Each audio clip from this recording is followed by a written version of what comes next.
നമ്മളിൽ പലരും കണ്ണട ഉപയോഗിക്കുന്നവരാണ്. എന്നാൽ കണ്ണട ഉപയോഗിക്കുന്നവർക്ക് പലർക്കും അറിയാത്തൊരു കാര്യമാണ് എങ്ങനെയാണ് കണ്ണട ക്ലീൻ ചെയ്യേണ്ടത്, അല്ലെങ്കിൽ എങ്ങനെയാണ് കണ്ണട ഉപയോഗിക്കേണ്ടത്, എപ്പോഴൊക്കെയാണ് ഇതിൻ്റെ സർവീസ്, ഇതൊന്നും അതല്ലെങ്കിൽ എത്ര ദിവസം കഴിഞ്ഞാണ് ടെസ്റ്റിങ്, ഇതൊന്നും സത്യം പറഞ്ഞാൽ ആർക്കും അറിയില്ല. അറിയുന്നവരും തന്നെ ഇത് ഫോളോ അപ്പ് ചെയ്യാറില്ല. ഇവർക്ക് ഉള്ളതാണ് ഈ ഒരു വീഡിയോ. അപ്പോൾ ആദ്യം പറയട്ടെ, 40 വയസ്സിൽ താഴെ പ്രായമുള്ളവർക്ക് 6 മാസത്തിലൊരിക്കൽ കണ്ണ് ടെസ്റ്റ് ചെയ്യുന്നത് നല്ലതാണ്. കാരണം ഒരു പക്ഷെ അവർക്ക് പവർ വേരിയേഷൻ അല്ലെങ്കിൽ മറ്റുള്ള ബുദ്ധിമുട്ട് ഇതെല്ലാം ഒരു പക്ഷെ ഉണ്ടാവാൻ സാധ്യതയുണ്ട്. അതുകൊണ്ട് തന്നെ എവറി 6 മന്ത് നിങ്ങൾ നിർബന്ധമായിട്ടും കണ്ണ് ടെസ്റ്റ് ചെയ്തിരിക്കണം. അത് കണ്ണട മാറ്റുകയോ അല്ലെങ്കിൽ ലെൻസ് മാറ്റുകയോ ചെയ്യേണ്ടതില്ല. അത് എവറി 6 മന്ത് നിങ്ങൾ കണ്ണട ടെസ്റ്റ് ചെയ്യുക മാത്രം ചെയ്യാം.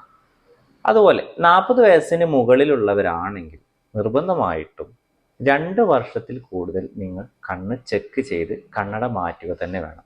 അതിൻ്റെ പവർ അപ്ഡേറ്റ് ചെയ്തുകൊണ്ടിരിക്കണം എല്ലാ 2 വർഷം കൂടുമ്പോഴും 40 വയസ്സിന് മുകളിലുള്ളവരാണെങ്കിൽ. ഓക്കെ. അതുപോലെ ഈ കണ്ണട എങ്ങനെയാണ്, പലർക്കും ഇതിൻ്റെ സർവീസ് അറിയില്ല. നോസ് പാഡുള്ള കണ്ണടയാണ് നിങ്ങൾ ഉപയോഗിക്കുന്നതെങ്കിൽ എല്ലാ 3 മാസവും നമ്മുടെ ഈ മൂക്കിൻ്റെ ഈ ഭാഗത്ത് വരുന്ന നോസ് പാഡ് എല്ലാ 3 മാസവും, ഈ കാണുന്നതാണ് നോസ് പാഡ്, ഇത് എല്ലാ 3 മാസം ചേഞ്ച് ചെയ്യണം. ചേഞ്ച് ചെയ്തില്ലെങ്കിൽ അവിടെ വരുന്നൊരു പ്രോബ്ലം, ഇതൊരു സിലിക്കോൺ മെറ്റീരിയലാണ്. ഈ ഒരു സിലിക്കോൺ മെറ്റീരിയൽ ഹാർഡാവും. നമ്മുടെ ബോഡി ടെമ്പറേച്ചർ കാരണം ഒരുപാട് സമയം ഇത് വെക്കുന്ന, ഒരുപാട് കാലങ്ങൾ ഇത് വെക്കുന്ന സമയത്ത് ഇത് ഹാർഡായി മാറും. ഇത് ഹാർഡായി കൊണ്ട് തന്നെ നിങ്ങൾ എന്ത് ചെയ്യണം, എല്ലാ 3 മാസവും ഇത് മാറ്റി കഴിഞ്ഞാൽ ഇതൊരു സോഫ്റ്റ്, ഒരു സിലിക്കോൺ മെറ്റീരിയൽ ആയതുകൊണ്ട് തന്നെ ഇത് വളരെ സോഫ്റ്റ് ആയിട്ട് നിൽക്കും. അപ്പോൾ നമുക്ക് ഈ ഭാഗത്ത് വരുന്ന പാടുകൾ അല്ലെങ്കിൽ ഇതൊരു ഹാർഡായി കല്ല് പോലെ നിൽക്കുമ്പോൾ ഈ ഭാഗത്ത് പാട് വരാൻ സാധ്യതയുണ്ട്. അപ്പോൾ ഈ പാടുകളൊന്നും ഇല്ലാതെയാവും.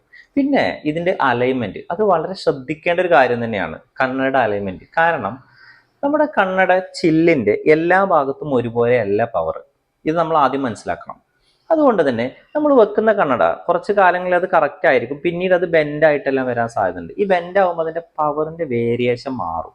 ഇപ്പോൾ സിലിണ്ടർ പവറിൽ ഒരാളാണെങ്കിൽ 180 അല്ലെങ്കിൽ 90 ആക്സിസിലായിരിക്കും ഈ ഒരു കണ്ണട നമ്മൾ ഫിക്സ് ചെയ്തിട്ടുള്ളത്. ഇതിൻ്റെ ഒരു ടെക്നീഷ്യന് ടെസ്റ്റ് ചെയ്തതിന്, ഒപ്റ്റോമെട്രിസ്റ്റ് ടെസ്റ്റ് ചെയ്തതിന് ശേഷം ഈ ഒപ്റ്റോമെട്രിസ്റ്റ് എഴുതുന്ന പവർ 90 അല്ലെങ്കിൽ 180, 120 എന്നീ ആക്സിസിൽ കാണുകയാണെങ്കിൽ ഇത് ടെക്നീഷ്യൻ എന്ത് ചെയ്യും, ഈ ഒരു ആക്സിസിലായിരിക്കാം ഇത് ഫിറ്റ് ചെയ്തിട്ടുള്ളത്.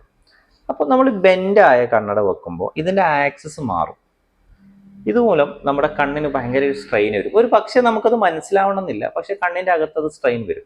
ചില ആളുകൾക്ക് അത് തലവേദന ആയിട്ടോ അല്ലെങ്കിൽ അതിൻ്റെ വ്യത്യാസം മനസ്സിലാവുക തന്നെ ചെയ്യും. അപ്പോൾ എപ്പോഴും ഒരു 3 മാസം കൊണ്ടും ഇതിൻ്റെ നോസ് പാഡ് മാറ്റുകയും അതിൻ്റെ സ്ക്രൂ മാറ്റുക, അതിൽ ക്ലീനിങ്ങിന് വേണ്ടി ഒരു ഒപ്റ്റിക്കൽ ഏൽപ്പിച്ച് കഴിഞ്ഞാൽ അവരത് ചെയ്തു തരുന്നത്. അത് തികച്ചും പല ഷോപ്പുകളും അത് ഫ്രീ ആയിട്ട് തന്നെ ചെയ്തു തരും. കാരണം അവരെ കസ്റ്റമറെ ഒരു കോണ്ടാക്ട് കിട്ടാൻ വേണ്ടി അല്ലെങ്കിൽ ഒരു കസ്റ്റമർ സർവീസിൻ്റെ ഭാഗമായിട്ട് അത് ഫ്രീ ആയിട്ട് തന്നെ മാറ്റിത്തരും. ഇത്തരം കാര്യങ്ങൾ നിർബന്ധമായിട്ട് ശ്രദ്ധിക്കേണ്ട ഒന്നാണ്. പിന്നെ കണ്ണട പല ആളുകളും കമിഴ്ത്തി വെക്കുന്ന സ്വഭാവമുണ്ട്. അതല്ലെങ്കിൽ പോക്കറ്റിൽ നേരെ നമ്മുടെ കോയിൻസിൻ്റെ കൂടെ അല്ലെങ്കിൽ പെന്നിൻ്റെ കൂടെ എല്ലാം കണ്ണട വെക്കുന്ന സ്വഭാവം പല ആളുകളും കണ്ടിട്ടുണ്ട്. ഇത്തരം ആളുകൾ ശ്രദ്ധിക്കുക, അവരുടെ ചില്ലിൽ നന്നായിട്ട് സ്ക്രാച്ച് ഉണ്ടാവും. അപ്പോൾ ഈ സ്ക്രാച്ച് കാരണം നമ്മുടെ കണ്ണിന് നന്നായിട്ട് സ്ട്രെയിൻ വരും. കാരണം ഇപ്പോൾ ഈ സ്ക്രാച്ചിലൂടെയാണ് നമ്മൾ പിന്നീട് ദൂരോട്ട് നോക്കുന്നത് അല്ലെങ്കിൽ വായിക്കുന്നത് ഈ സ്ക്രാച്ചിലൂടെ. അപ്പോൾ കണ്ണ് നന്നായിട്ട് സ്ട്രെയിൻ ചെയ്തിട്ടാണ് നമ്മൾ വായിക്കേണ്ടി വരിക. അപ്പോൾ നമ്മുടെ കണ്ണ് നമ്മൾ എങ്ങനെ പ്രൊട്ടക്ട് ചെയ്യുന്നത് അതുപോലെ വേണം നമ്മുടെ ചില്ലും നമ്മൾ പ്രൊട്ടക്ട് ചെയ്യാൻ. നമ്മൾ കണ്ണയുടെ ചില്ല് നമ്മുടെ കണ്ണ് പ്രൊട്ടക്ട് ചെയ്യുന്നത് പോലെ തന്നെ വേണം കണ്ണയുടെ ചില്ല് പ്രൊട്ടക്ട് ചെയ്യേണ്ടത്. ഇത് പ്രത്യേകം ശ്രദ്ധിക്കേണ്ട ഒന്ന് തന്നെയാണ്. പിന്നെ പല ആളുകളുടെയും കണ്ണട നമുക്ക് എടുത്തു കഴിഞ്ഞാൽ മനസ്സിലാവും, സൈഡിലൂടെ നല്ല പച്ചപ്പായി വളരെ ഡേർട്ടി ആയിട്ടായിരിക്കും, അല്ലെങ്കിൽ നോസ് പാഡിൻ്റെ അവിടെ അല്ലെങ്കിൽ ചില്ലിൻ്റെ മുകളിലൂടെ എല്ലാം ഡേർട്ടി ആയിട്ടുണ്ടാവും. അപ്പോൾ നന്നായി ശ്രദ്ധിക്കുക, നമ്മുടെ വേർപ്പിൽ ഉപ്പിൻ്റെ അംശം കൂടി അല്ലെങ്കിൽ വേർപ്പ് തട്ടി ഒരുപാട് നിന്നതിന് ശേഷമാണ് ഈ ഒരു പച്ച കളർ വരുന്നത്. അത് മാറ്റാനായി ഡെയിലി നിങ്ങൾ എന്ത് ചെയ്യുക, ഒന്ന് സാധാ വെള്ളത്തിൽ കണ്ണടന്ന് കഴുകുന്നത് നല്ലതാണ്. ഈ കഴുകുന്നത് കൊണ്ട് തന്നെ നമ്മുടെ ഈ കണ്ണട ലെഗിൽ, പെയിന്റിൽ അല്ലെങ്കിൽ മെറ്റൽ പാർട്സിലൊക്കെ നമ്മുടെ വേർപ്പിൻ്റെ അംശം നിന്നതിന് ശേഷം അത് കേടുവരാനോ അതിൽ പെയിന്റ് ഇളകാനൊക്കെ സാധ്യത കൂടുതലാണ്. അപ്പോൾ ഇത് ഡെയിലി നമ്മുടെ കണ്ണട കഴുകുമ്പോൾ എപ്പോഴും അത് ക്ലീൻ ആയി നിൽക്കും. അതുപോലെ പലരും ചെയ്യുന്നൊരു കാര്യമാണ്, പുറത്തെല്ലാം അല്ലെങ്കിൽ ബൈക്കിലോ അല്ലെങ്കിൽ പൊടിയുള്ള സ്ഥലത്തെല്ലാം പോയി വന്നതിന് ശേഷം നേരെ നമ്മുടെ സെലോറ്റ് എടുത്തോ അല്ലെങ്കിൽ നമ്മളൊരു ക്ലോത്ത് എടുത്തോ നേരെ ഗ്ലാസ് അങ്ങ് തുറക്കും. ഈ ഗ്ലാസ് തുറക്കുമ്പോൾ ഈ ഗ്ലാസിന്റെ മുകളിലൂടെ എന്ത് ചെയ്യണം, പൊടികൾ പറ്റിപ്പിടിച്ച് കാണും. ഈ ഗ്ലാസിന്റെ മുകളിലൂടെ ഈ പൊടി കൂട്ടിയാണ് നമ്മൾ തുടക്കുന്നത്. അതുകൊണ്ട് തന്നെ വളരെ നാരോ ആയിട്ട് സ്ക്രാച്ചുകൾ വരും ഈ ലെൻസിലൂടെ. അപ്പൊ അത് ശ്രദ്ധിക്കുക. എപ്പോഴും ലെൻസ് തുടക്കുന്നതിന്റെ മുമ്പ് നമ്മൾ എന്ത് ചെയ്യണം, ഒന്ന് സാധാ വെള്ളത്തിലൊന്ന് ശരിക്കൊന്ന് വെള്ളത്തിലൊന്ന് മുക്കിയെടുത്തതിന് ശേഷം വേണം ഇത് ഗ്ലാസ് ക്ലീൻ ചെയ്യാൻ. നമ്മൾ കാറെല്ലാം വാഷ് ചെയ്യുന്നതിന് മുമ്പ് അതിൻ്റെ മുകളിലത്തെ പൊടിയെല്ലാം ഒന്ന് കളയും അല്ലേ, സെയിം സിസ്റ്റം. അല്ലെങ്കിൽ ഇതിന്മേൽ സ്ക്രാച്ച് വരും, അത് നിങ്ങളുടെ കാഴ്ചക്ക് നന്നായിട്ട് ബുദ്ധിമുട്ടാവും.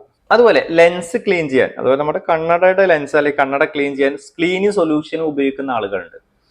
അപ്പോൾ അത്തരം ആളുകൾ ശ്രദ്ധിക്കേണ്ട ഒരു കാര്യം, എന്നും നിങ്ങൾ ഈ ക്ലീനിങ് സൊല്യൂഷൻ ഉപയോഗിക്കരുത്. അങ്ങനെ ഉപയോഗിച്ച് കഴിഞ്ഞാൽ ഇതിന്റെ കെമിക്കൽ കാരണം നമ്മുടെ കോട്ടിങ്ങിനെല്ലാം കേട് പറ്റാൻ സാധ്യതയുണ്ട്. അതുകൊണ്ട് തന്നെ വീക്ക്ലി 1 ടൈം അല്ലെങ്കിൽ വീക്ക്ലി 2 തവണ, ഇതാണ് മാക്സിമം ക്ലീനിങ് സൊല്യൂഷൻ ഉപയോഗിക്കേണ്ട ഒരു മെത്തേഡ് എന്നുള്ളത്. പല ആളുകളും ഡെയിലി ക്ലീൻ ചെയ്ത് ഞങ്ങളുടെ അടുത്ത് വരാറുണ്ട്, ഇതിന്റെ കോട്ടിങ് ഇളകിപ്പോയി, ലെൻസിന്റെ കോട്ടിങ് ഇളകിപ്പോയി, അല്ലെങ്കിൽ ലെൻസിന്റെ ഫ്രെയിമിന്റെ പെയിന്റ് പോയി എന്നെല്ലാം. അപ്പോൾ ക്ലീനിങ് സൊല്യൂഷൻ ഉപയോഗിക്കുന്നവർ ഈ കാര്യങ്ങൾ നിർബന്ധമായി ശ്രദ്ധിക്കുക.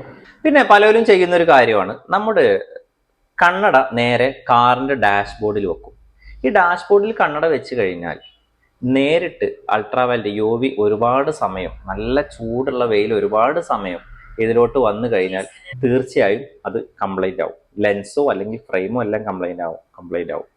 ചില ലെൻസുകളൊക്കെ 8 കാലി ചിലന്തി കിട്ടിയ പോലെ ഇങ്ങനെ ഒരു റൗണ്ട് കാണും അതിലൂടെ. അതിന് കാരണം തന്നെ ഇതാണ്, നമ്മൾ ഡാഷ്ബോർഡിൽ, കാറിന്റെ ഡാഷ്ബോർഡിൽ അല്ലെങ്കിൽ കാറിന്റെ ചില്ലിന് താഴെ നേരിട്ട് കണ്ണട വെച്ച് അവർ പുറത്തു പോകും. വരുമ്പോഴത്തേക്ക് ഒരു പക്ഷേ കണ്ണട കംപ്ലൈന്റ് ആയി, അല്ലെങ്കിൽ നിങ്ങൾക്ക് അറിയാൻ പറ്റുന്നുണ്ടാവില്ല, ആ ചില്ലിന്റെ അകത്തൂടെ ചെറിയ ചെറിയ ലെയർ വന്ന് കാണും. അത് ഒരു പക്ഷേ നിങ്ങൾക്ക് അത് അറിയാൻ കഴിയില്ല. സ്ഥിരമായിട്ട് ഉപയോഗിക്കുന്നവരൊക്കെ ആ ലെയർ പെട്ടെന്ന് കാണാൻ പറ്റും. അതുപോലെ അതിന്റെ സ്പെഷ്യലായിട്ട് വല്ല കോട്ടിങ്, നൈറ്റ് ഡ്രൈവ് കോട്ടിങ്, അതല്ലെങ്കിൽ ഹാംഫുൾ ആയിട്ടുള്ള ബ്ലൂ റൈസ് കട്ട് ചെയ്യാനുള്ള കോട്ടിങ്, ഇതെല്ലാം അതിന് കൊടുത്തിട്ടുണ്ടെങ്കിൽ തീർച്ചയായും ആ കോട്ടിങ്ങിന് ഇളക്കം പറ്റാനോ അല്ലെങ്കിൽ കോട്ടിങ്ങിന്റെ ഫെസിലിറ്റി നഷ്ടപ്പെടാനൊക്കെ സാധ്യതയുണ്ട്. അപ്പോൾ ഇത്തരം കാര്യങ്ങൾ നന്നായിട്ട് ശ്രദ്ധിക്കണം. അപ്പോൾ ഒരു കണ്ണട ഉപയോഗിക്കുന്ന ഒരാൾ ശ്രദ്ധിക്കേണ്ട കുറച്ച് കാര്യങ്ങൾ മാത്രമാണ് ഞാൻ പറഞ്ഞത്. ഇനി ഫ്രെയിം സെലക്ട് ചെയ്യുന്ന സമയത്ത് എന്തെല്ലാം ശ്രദ്ധിക്കണം, അതുപോലെ നമ്മുടെ മുഖത്തോട്ട് ഏതെല്ലാം ഫ്രെയിമാണ് സൂട്ടാവുക, പിന്നെ പവറുകൾ ഏതെല്ലാം വിധമാണ്, എന്തിനാണ് ഈ പവറെല്ലാം വെക്കുന്നത്, ഇത്തരം കാര്യങ്ങളെല്ലാം വളരെ ഡീറ്റെയിൽസ് ആയിട്ട് തന്നെ അടുത്ത വീഡിയോകളിൽ പറയുന്നുണ്ട്. അപ്പോൾ കൂടുതൽ കാര്യങ്ങൾക്കും അല്ലെങ്കിൽ കൂടുതൽ കാര്യങ്ങൾ അറിയാൻ ഫോളോ ചെയ്യുക. എന്ത് സംശയം ഉണ്ടെങ്കിലും നിങ്ങൾക്ക് താഴെ കാണുന്ന ഈ നമ്പറിൽ എന്നെ ഡയറക്റ്റ് കോൺടാക്ട് ചെയ്യാവുന്നതാണ്. Thank you.